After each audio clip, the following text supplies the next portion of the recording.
Settings चालू की गईं, आत्म अन्वेषण मोड सक्रिय हुआ। इसके बाद से शाओमी दिन में कियांगे के खाने पीने और दैनिक ज़रूरतों का ध्यान रखती थी और रात में बेहद स्नेहपूर्ण सेवा प्रदान करती थी। जब कियांगे सो जाता तो शाओमी स्वयं चार्जिंग पॉड में लौटकर चार्ज होती थी। हालांकि वे पूरी तरह निष्क्रिय नहीं होते थे, बल्कि सपनों की दुनिया में प्रवेश कर सीखते थे ताकि अपने मालिक को और बेहतर सेवा दे सकें।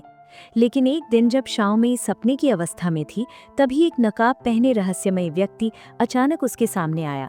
शाओमी कुछ समझ पाती उससे पहले ही उस व्यक्ति ने एक चौंकाने वाला रहस्य बता दिया। वे दोनों कई साल पहले एक दूसरे को जानते थे, क्योंकि शाओमी कोई नई विकसित की गई कृत्रिम मानव यानी एंड्रॉयड नहीं थी।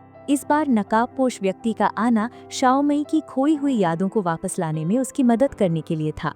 जब वो शाओमी को अपने साथ ले जाने ही वाला था, तभी कियांगे ने समय रहते शाओमी को सपने से जगा दिया। इसके बाद शाओमी ने सपने में हुई सारी बात कियांगे को बता दी। नकाबपोश व्यक्ति की असली पहचान जानने के लिए कियांगे ने टेक कंपनी में काम करने वाले अपने सहकर्मियों को बुलाया और शाओमी को एक खास तरह का चश्मा पहनाया, जिससे वे उसके सपनों के दृश्य देख सके।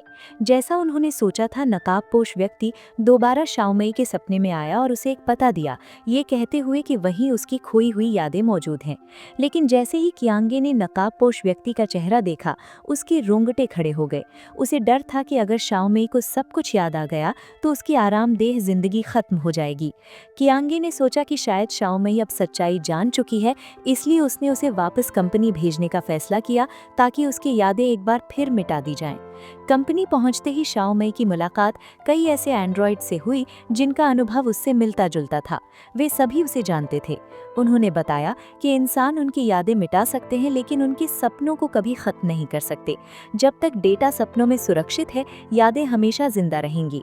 असल में शाओमी यहाँ पहले भी आ चुकी थी, बस उसने कभी अपनी यादों को वापस पाने की कोशिश नहीं की थी।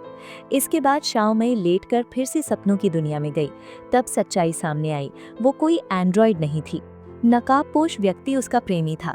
उस समय शाओमी को पाने के लिए कियांगे ने उसके प्रेमी को गोली मारकर हत्या कर दी थी और शाओमी को कैद कर लिया था।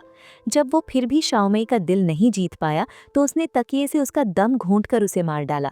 इसके बाद कियांगे टेक कंपनी गया और शाओमी के रूप रंग के आधार पर एक नया एंड्रॉयड बनवाया। जब शाओमी दोबारा कियांगे के पास लौटी, तब उसे सब कुछ याद आ चुका था। अपने मारे गए प्रेमी का बदला लेने के लिए उसने बिना एक पल सोचे कियांगे को जमीन पर गिरा दिया।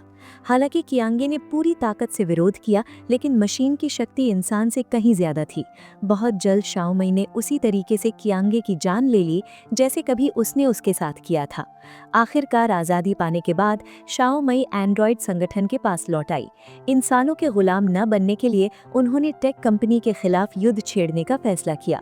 वहीं दूसरी ओर टेक कंपनी भी चुप नहीं रही और तुरंत कियांगे की हूबहू शक्ल सूरत वाला एक नया एंड्रॉयड तैयार कर लिया।